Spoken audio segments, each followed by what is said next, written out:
I see a lot of names and members here have joined us that I've worked with. Some of you have already implemented some of this. Some of you are in the process of implementing hourly definitions, and others we've just talked about it. So hopefully this will stimulate some more users to jump on board. It's a very powerful feature. So I'm going to switch over to my PowerPoint presentation here and kind of. What, there may be a question right off the bat. Sherry, do you have a question?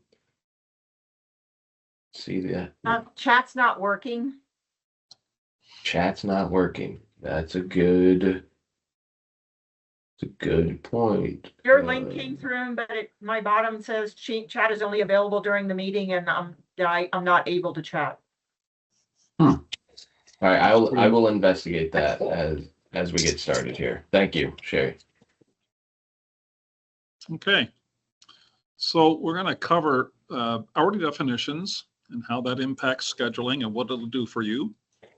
And we're going to roll it out in 3 different parts here. We're going to talk about the actual hourly definitions and how you put that together. We're going to look at job costing related to non-material costs. And we're going to talk about how you would roll this out in your company. I defined it as being 3 different phases. Each phase has an ABC type of thing to it and the expected time frames that you would expect to roll this feature out. So let's first look at the definition of what is an hourly. Well, what are we talking about here?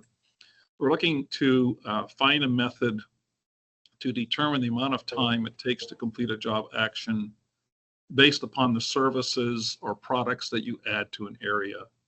So for every time you add an edge profile as an example, how much time will that take on the various parts and pieces of your fabrication operation? If they're complicated edge profiles that need a little work in the field, how much install time would it take? So we're going to look and see how we can define that and how we can put that together. On the right-hand side, we've got a couple of examples I think most people can relate to. We've got 2 different sink types. They're both sinks, but each of them requires different time components and may require different components in your fabrication facility. So the first one is an undermount sink. So we know we're going to have to cut it. We know we're going to have to do some polishing or some work to it. And then we've got some mounting time in the field. So those elements are not the same as what you would use on a small top mount sink. You would have less time to cut it. You certainly don't need the polishing time.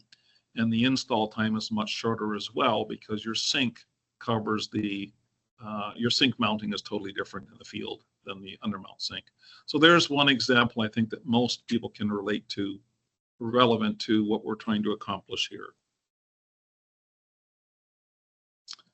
So we've got, again, these examples here. We've thrown in yet another sink into this example. And here's where you see that this is where we start adding the parts and pieces into ActionFlow. So we're going to select the sink undermount, and we're going to define the install time, and we're going to define the CNC time. And in each of these examples, you're going to express the amount of time that you require as 4 places of decimal. So you're going to take the number of minutes and divide by 60. And that's the value you're going to enter into that hours per unit. And remember, the hours per unit is based upon the unit of measure that you have for those SKUs. So some SKUs are going to be square footage, other SKUs are going to be linear footage, other SKUs are going to be eaches. So you'll have to think in terms of how long does it take based upon the unit of measure for those SKUs. The second example, we're now focusing on the kitchen top mount. So you can see we have a lower install time, and we also have a lower fabrication component to this here. So in this case here, we think we're going to cut the top mount sink probably with just a finger bit, that we're just going to go ahead and cut the opening, and we'll be done with it in much shorter time than if we had to do it with a different bit or a couple of different bits on our undermount. The vanity oval, again, different install time and different fabrication time. So each one of those SKUs, you can assign unique actions that are used to produce those SKUs. So I'm going to switch out for a second here and kind of show you how you prep for this.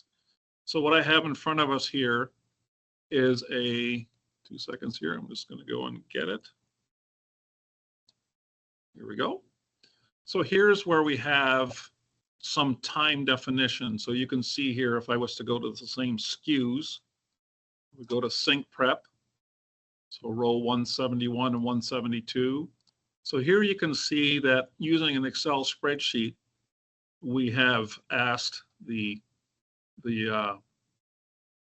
company that we're working with to fill in the amount of minutes it's going to take. So they have identified 8 minutes to template a top mount sink and 5 minutes for a kitchen undermount. Then we've got some time for programming. We've got some time for other activities that are related, other actions that are related to this job. So in this case, we're going to produce some PDFs, some layouts for the customer, et cetera, that we want them to review. Then we've got our CNC time, and maybe we've got some hand finishing that we have to do. And then ultimately, here's our install times.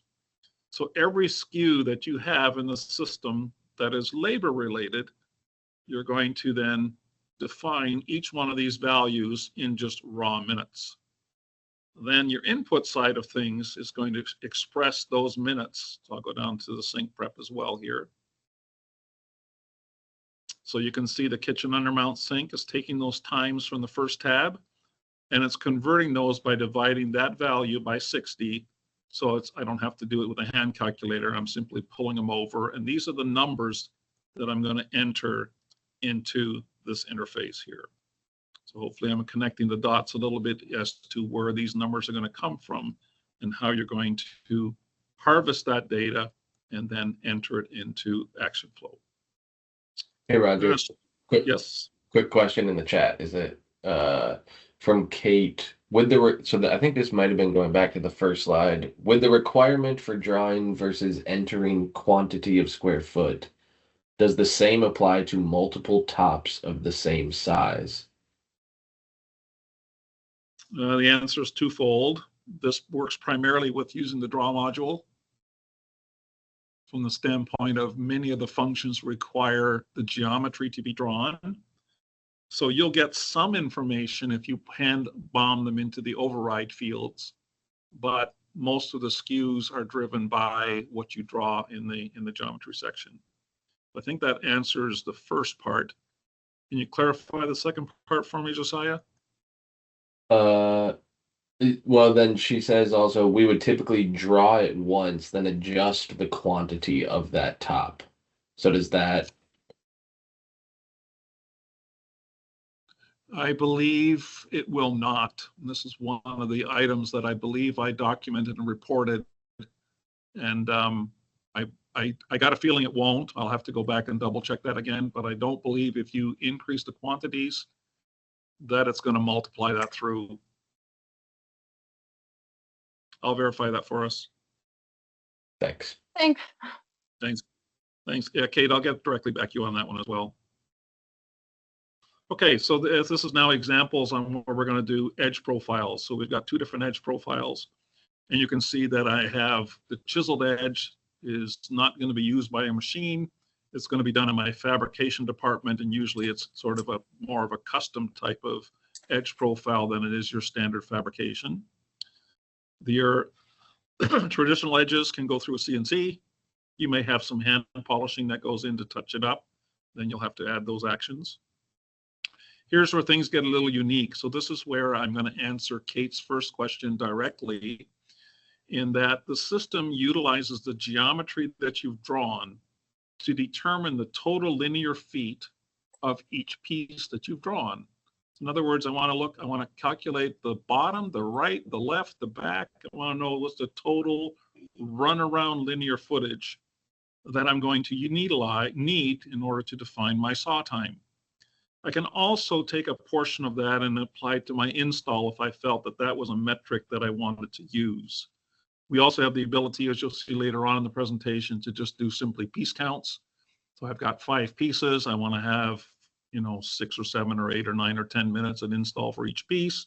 I can do a combination of pieces and tops and splash and kind of combine them But there's a lot of variables that you can trigger that's going to pick up different elements. So this one here, the nomenclature of HC indicates that we're hiding this particular line from our customers. Hide HC stands for hide from customer. So therefore it will not publish on client documents. Won't show on the estimate, won't show on a contract, won't show on an invoice. It's simply for internal purposes only. So we're showing how you can start adding those as well. So here's an example where we've got some geometry going on here. And you can see right now, if I just look at this from the standpoint of I've highlighted the sink prep, I've highlighted the sink itself. So here I have my saw time, my CNC time, and my install time. Okay. So this allows me to get a quick view of what it's going to take to do this particular top. If I find that my times are a little too heavy or they're not enough, then we can go back in and tweak them. And you'll see in my phases of implementation how you would kind of do this in a controlled fashion so that you don't find yourself 6 months later going, well, this has been wrong and it's been wrong for 6 months. And it kind of looks a little silly when you look at it on the calendars because the times aren't accurate. Okay, so now I'm looking at my edge profile. So my edge profile, if you want to look in the right side of the screen, where you can see in this one, I've highlighted sink prep.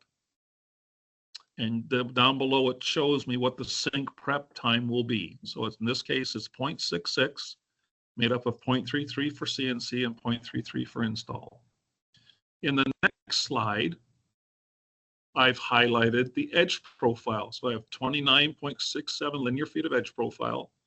And I'm guessing it's going to take me 1 hour and 19 minutes to do that edge profile on the CNC. So you're going to start getting a lot more granular information at the action level, and it's going to be a summation of all the values of all the lines that you add to all of the areas that belong to one job. So right now we're just looking at one area, but if I had 4 areas and each one of them had an edge profile similar to this one, then it'll be the summation of all my areas and the times recorded to come up with the final time it's going to be for my CNC. Here I'm looking at the total linear footage. So there's my HC, that's my height from customer. So in this case here in the lower right-hand corner, I'm looking at 0.62 of an hour for the saw and 0.63 of an hour for install. So the total time for those 2 actions is going to be 1 hour and 25, based upon the geometry that I'm seeing here and the total linear footage of what I have to cut. Here's what it looks like when you add your actions. So when you add your actions onto the job, you will see to the right, you will see the total summation of the saw time, in this case, BACA, in the CNC, what we're seeing there, polishing, and finally install. So the left-hand side, you'll see the column labeled actions. Those should be the same actions that you have defined in your hourly definitions. So you'll see them here, 1, 2, 3, 4. Then to the right, you'll see in hours what the total summation of time is for each one of those actions. And those would then correctly reflect on the schedule calendars that that job is assigned to. So when you first drop these actions down, it's going to adopt those numbers. So you can see 0.96 or 2.27 are not even rounded numbers. So if you're currently today looking at 30 minutes or 45 or 60 or whatever your current default values are for duration, here you can see that we have anything. The third one, the fab polish, is an even hour. The saw is 0.75, but the other 2 are much more granular in their timing, the times that are there. So we know that this is running on hourly definitions. If you choose to override the install duration from 0.96, for example, you look at the job and you go, well, this one doesn't quite fit that formula. I'm going to make it 1.25. Then you've broken the hourly definitions relationship between the area and the action. The only way you'll bring that back again is void this action and add the same action again. Then it'll pick up the 0.96. Okay. So that's what I call that's the basics of hourly definitions as far as how you accomplish the time that you need. I'm going to stop for a moment. Josiah, if you want to monitor the chat for me, let me know if there's any questions. Yeah, no questions. Just a clarification from Reese that if you do edit that quantity, ActionFlow will multiply the hours for the top There you go, by Kate. the There's your response. appropriate quantity. Yeah. Thank you, Reese. You're welcome. Okay. Now we're going to go to part 2 of the same presentation, which now allows us to start talking about dollars and cents. It's important to understand that if you currently are using other methods to determine what a reasonable margin might be on a job. So a lot of the clients I work with, we have a metric called TFI, which stands for template, fab, and install. That's why you see the reference in red here. And we really can't have both TFI running and this feature running at the same time. So we're going to have to plan a sundown on the TFI and when our new hourly definitions and costing is going to kick in and help us. So we call this non-material costs because we know we have material costs. That's what makes up our T dollars. But we also have the ability now to look at other factors that contribute to the cost of the job that will help us look at our margins a little differently and make some decisions based upon how we're doing financially on this job. So we're going to basically, if we use our large sink and our small sink, here's where we can start adding some dollar values of what we believe it costs per minute. In this case, it's 115 per hour, but we said it's going to take 20 minutes to cut this.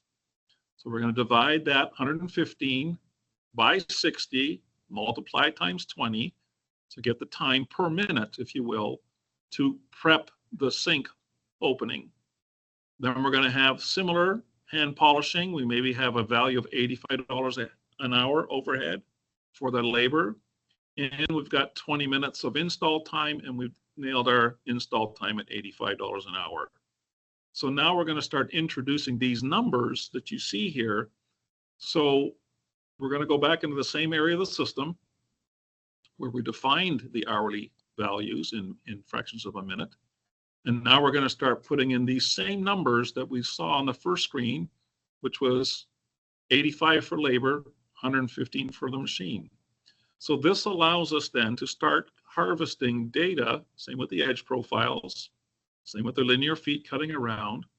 This allows us then, as the lines are dropped onto the area and we click Calc and Save, not only will it calculate for us the hourly fraction of a minute that it's going to take to produce those actions, to produce those SKUs using the actions, but also what it's going to cost us as in overhead. So here you can see the same example, but now you can see we have this little column over here that reflects the 443 as the total.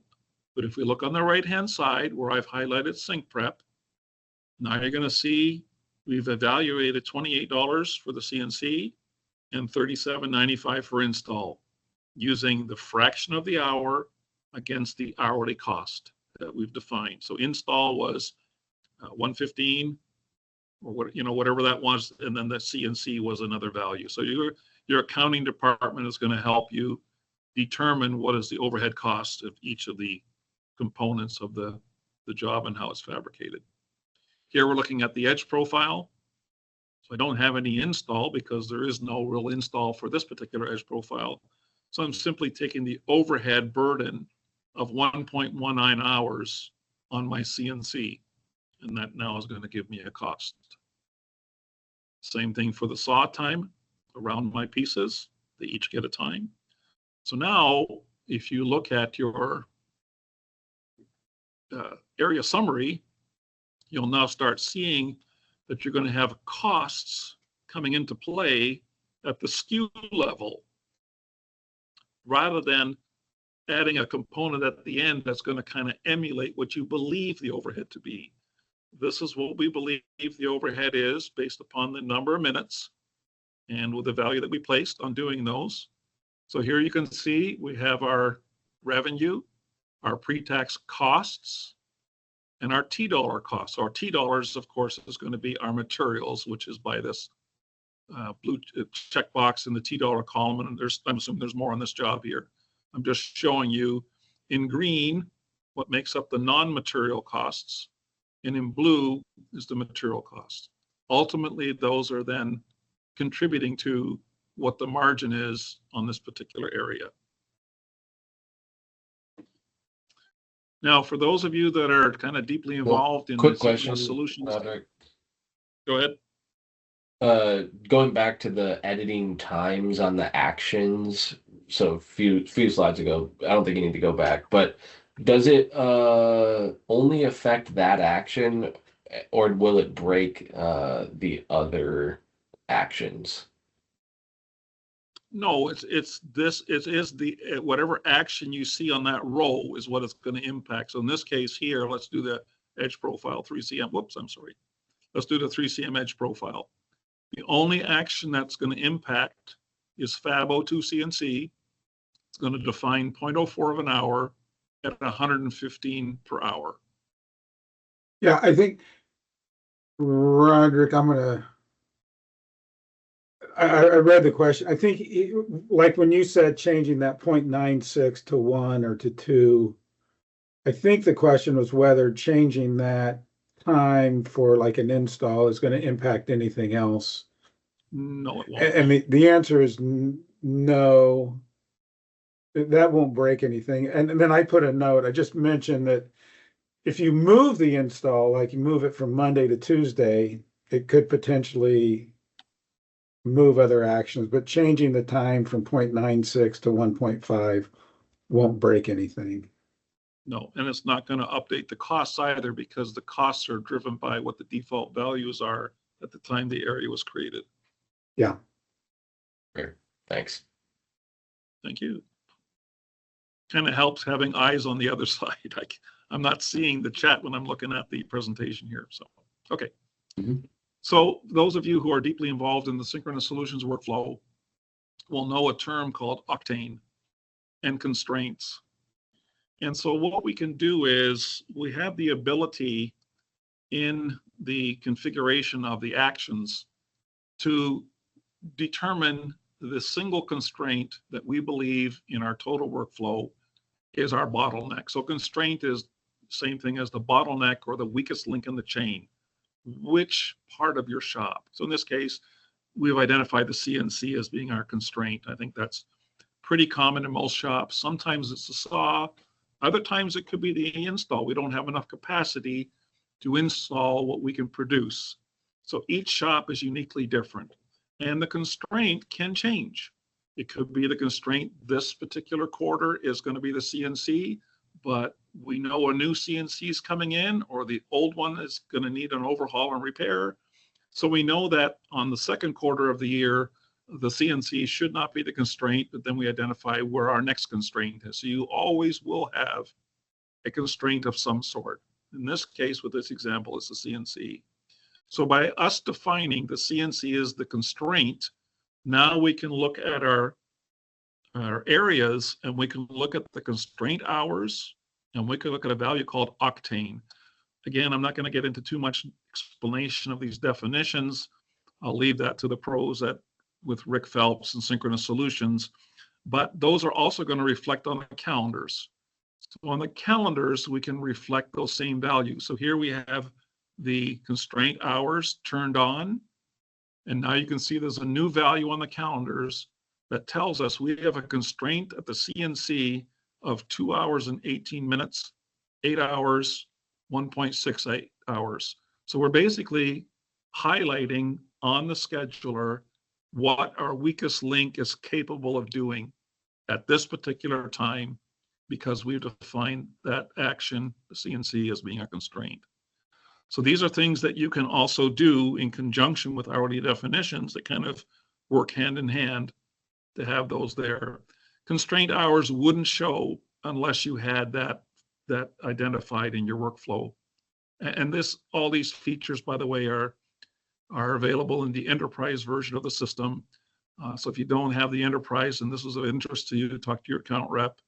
and talk about what it would take to get there to do this. Okay, I'm going to stop there for a minute, see if there's anything in the chat, Josiah.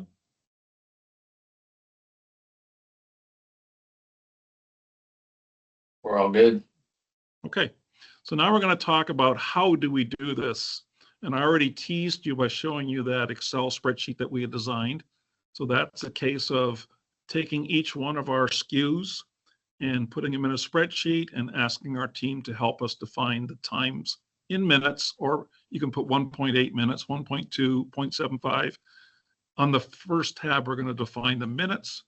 The second tab is what we're going to input into ActionFlow. And this spreadsheet is not something that ActionFlow natively has. It's something your account rep can help you with and put together a similar spreadsheet. If you really don't know your times and you don't know where to start, I think we have enough traction that we can help you. I know I have 5 or 6 databases now that I've worked with. We could definitely give you a starting point and give you a little bit of heads up on maybe where to start. But things like the Stone Institute also has industry standards that you can use. Your CNC manufacturers, a lot of them can give you heads up as well and do that. So to the right, this is more the implementation of how you would do that to set up the SKUs. And again, I don't know if I do both time and cost at the same time. I'm a little hesitant to do too much in one go. I think I do the times first, then the costs. But as you do this, you're going to review them and kind of go through that and see how it goes. Let me skip down to this, and I'll double back in a second here. These are the phases that I have defined in the databases I've implemented. I think I'm on number 5 now. And this kind of gives you an idea of what would be phase 1. So I've got A, B, and C. And the important part is this last statement on 1A where it says, take as much time as you need to ensure that the correct data time studies have been done. Don't just take the numbers off the top of your head and take 20 minutes and pound them in. You really need to work with your team, work with your installers, work with your templators, work with your operators and say, hey, I think that this is the time. What's your thoughts? Give me your input.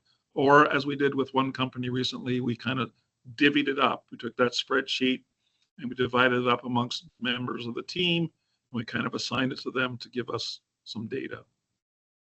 Step 1B is actually defining it. And depending upon the size of the database, it can take you longer than a day. So I haven't had anything that's shorter than a day and a half. But I have gone on as long as 3 days to get them defined. And I don't want to do them in bits and bytes. I want to wait till that spreadsheet is populated with a majority of the times on all the SKUs that are typically in every area. So every area has an edge profile. Most areas have a sink of some sort. Most areas have, so you can identify from that spreadsheet what is the majority of SKUs that is on every area. If you just do it in little bits, you're going to get some bizarre, wacky times. So you really want to focus on saying, okay, this project I have in my mind, once that spreadsheet is populated, I'm going to give myself a 1 or 2 full day time frame, and it's tedious. It's one data at a time. There's a lot of keystrokes, a lot of decimals, a lot of zeros, and you will make a mistake. And that's the part in number 2 and number 3. 2B, for instance, is where you're going to monitor. And you're going to look at the numbers and make sure that they make sense. Are they correct? So the whole idea is in both 1C and 2B, you're going to monitor the results and make sure that you're not sending the shop into a tailspin with either some very, very short times or ridiculously long times. So I have a lot of times I do that on a weekend where I'll just go through things, or have the team let me know which jobs are really whacked.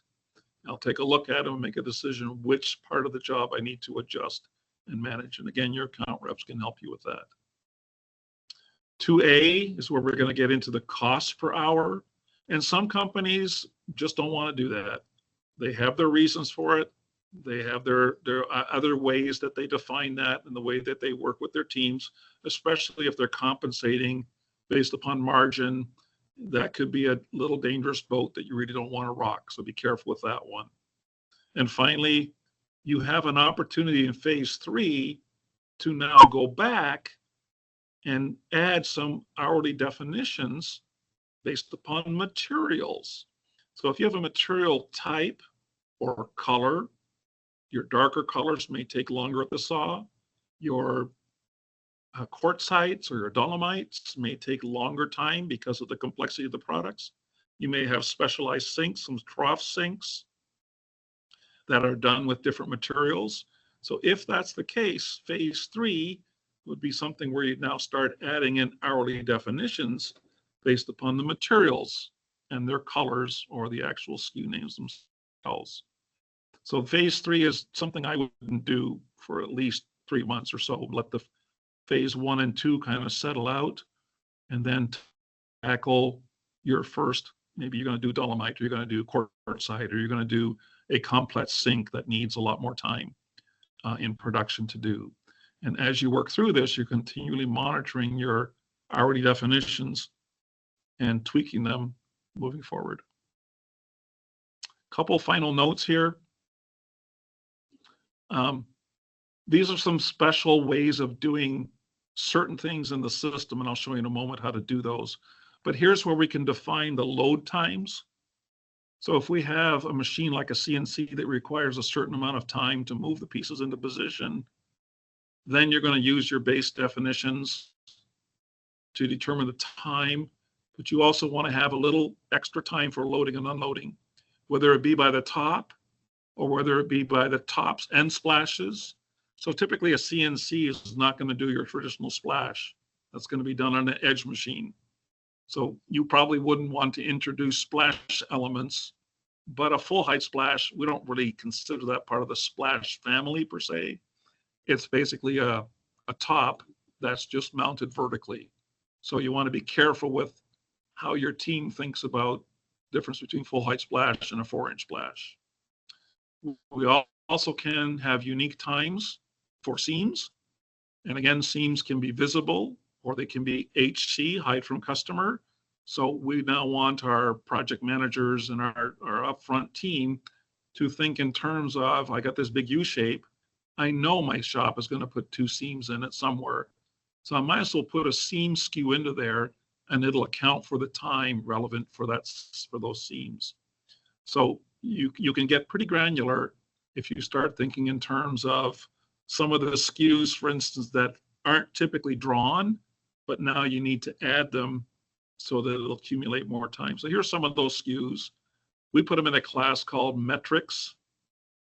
So here's where we have the opportunity to have some splash metrics, some seam metrics, top counts type of thing. So here's where we can introduce those extra elements that we talked about.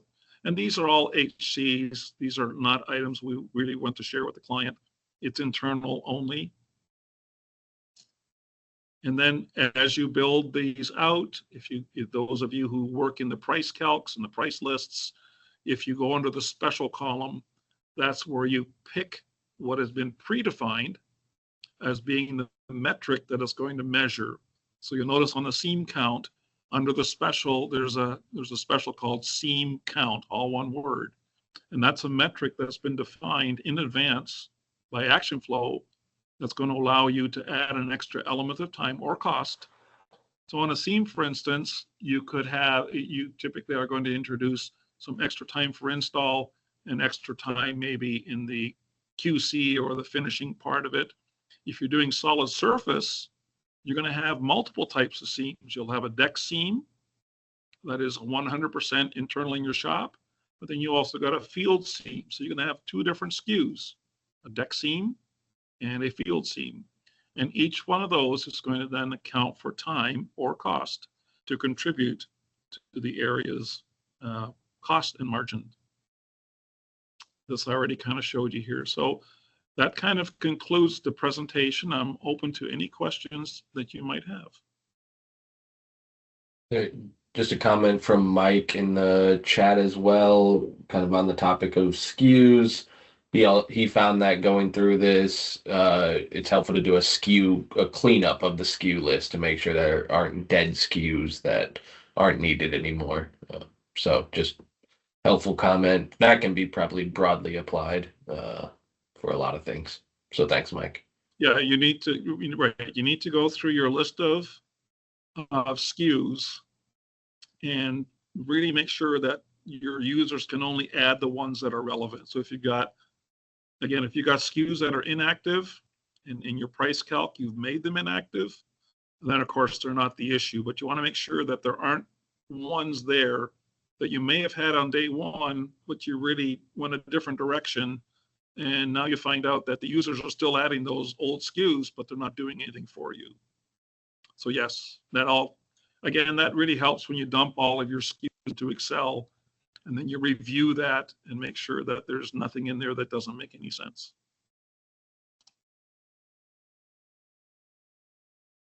I'll make one comment.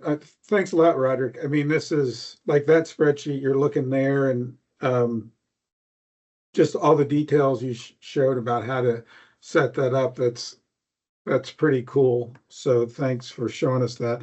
But just to take a huge step back at a very high level, maybe it's obvious, but what this does, it's like you're doing quotes anyway.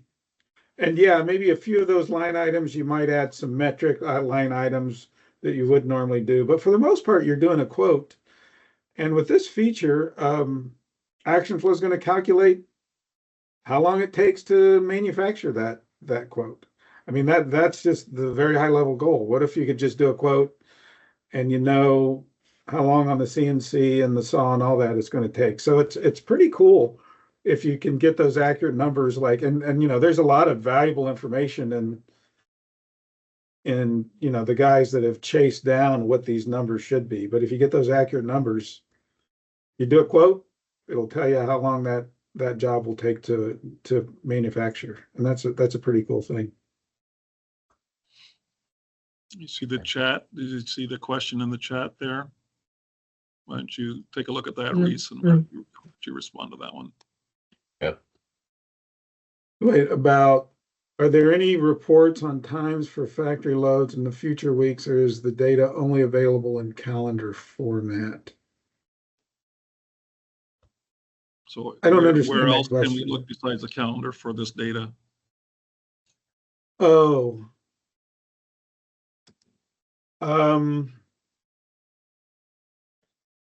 We do have. I'm trying to think. I would have to look into that a little further. We do have the octane report, but I don't think that's exactly what you're asking. We don't. I guess, to be totally honest, I don't think we have a lot of reports that are reporting on this right now. So the primary display is in the calendar format. The other, the octane report is pretty valuable. I mean, if you think of pulling into a gas station and you have, your 87, your 89, and your 93, and I always get 87, but I guess some cars are, the higher octane, like you get more power. And so like for a gallon of gas, there's more power in that in some way. And so in that regard, a certain quote, if you're having like lots of like high profit stuff in there, like maybe you're charging for your miters or for waterfall edges. And so there's a lot of labor and you got profit on those labor versus, just a big chunk of slab that you're installing. Some jobs have more octane, some are more powerful, some contribute more to your profit than others. And that's essentially what this octane is reporting. So if you can, there is a pretty nice report where you look at the jobs you're doing, you see what the octane is and saying, oh, maybe this dealer or these types of jobs are contributing more to my profits than these other types of jobs. So, we are trying to get you some information like that, where you can make some strategic decisions on, maybe what jobs you accept and even what you charge for things. So I don't think that was an exact answer to your question, but we are aware and moving forward do want to give you the ability to use this information to make strategic decisions.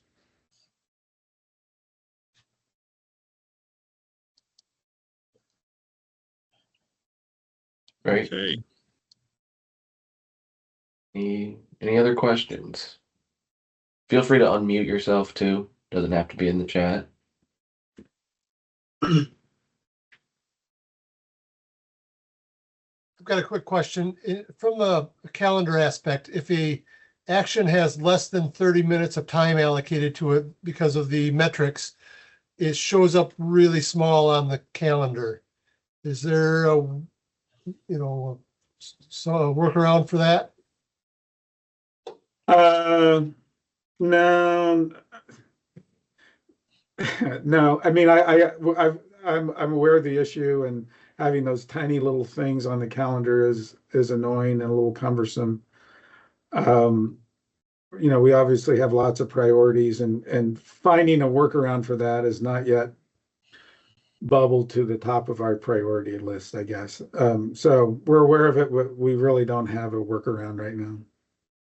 Okay. Feature requests coming up.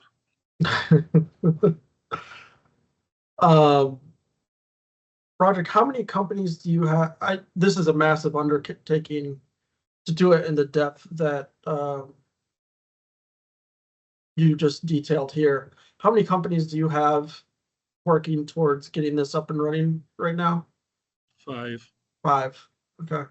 And I'd be curious to hear from, well, if they're on here, just some of the benefits or hiccups that they experienced, or if you can enlighten on that. Just I don't see roadblocks. anybody that's actively up and running. Mike, who just spoke, we're in the throes of putting that together with them.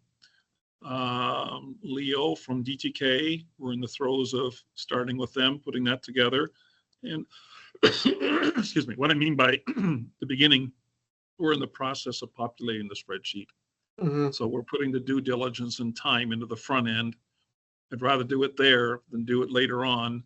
I'm just looking through the list of attendees at the moment. I know I've talked to numbers of them, but I don't, as far as getting going, but we haven't got the ball rolling yet.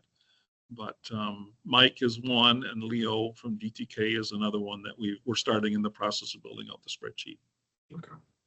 I guess that would be your number one piece of advice, is just be super diligent on the front end before you start plugging things in and mess The it up. challenge is, if you, let's say, for instance, you put in some bad times on your CNC. Well, there's so many actions that touch the CNC. So on one database, it's a little bit out of control from the standpoint of there's so many combinations and variations of the theme that if we have to make a correction, you could be spending an awful lot of time finding all the actions that are used in the CNC and dive into each one by hand and clean them up. So I've learned the lesson the hard way. So I'm really working hard at the preliminary stage to get the data to be correct. And again, I don't think anybody at the account level, or if your accounts want to reach out and say, hey, Roderick, can you look at this? Does it look reasonable? I think I can give it a pretty quick bird's eye view and say, I think these are going to cause you troubles. Do you realize it's going to multiply this number times the square footage? And you go, oh, geez. Yeah, no, I thought it was by eaches. I'll go, no, that actually is by the square foot. And if you have 10 minutes per square foot, you're going to whack something pretty hard. So, these are the types of things that I think you just have to get in the groove and look at it and make sure it looks clean. Yeah, and Roderick, I'll just reaffirm how nice it is to have someone like you who's putting this through the ringer and testing it and getting it moving. And I just go back to the kind of the high level goal. You do a quote, how much time it's going to take. And then, tying into, what Synchronous Solutions and Rick and Ed, and I think Chad there, and Roderick, you know it pretty well, but, getting your shop scheduled accurately, like, is just a huge benefit in making your company more profitable. Like, especially with this constraint, the theory basically says whatever your constraint is, that should be running basically whenever your shop doors are open. If possible, you just want to organize things. So this constraint, this bottleneck, you don't want your CNC sitting idle, because that is the constraint. And if that's what slows everything down. And so if you can get it scheduled accurately so that, the CNC guys aren't twiddling their thumbs because you only gave them 5 hours worth of work, or, you don't want them, paying them overtime and working 12 hours because you didn't get things scheduled. Like, so we're still working and getting and enhancing it, but the goal is to, get your shop scheduled accurately based on how much time each job is going to take, and just cranking as much stuff through the shop as you can. And that a lot of that has to do with maximizing that constraint. So the benefits, the potential benefits with this stuff, I think, are pretty high, even though it might seem pretty complex and there's some work. But I just love the fact that Roderick and some of his clients are diving into that. And I truly hope that, we're putting more money in their pockets in a really significant way.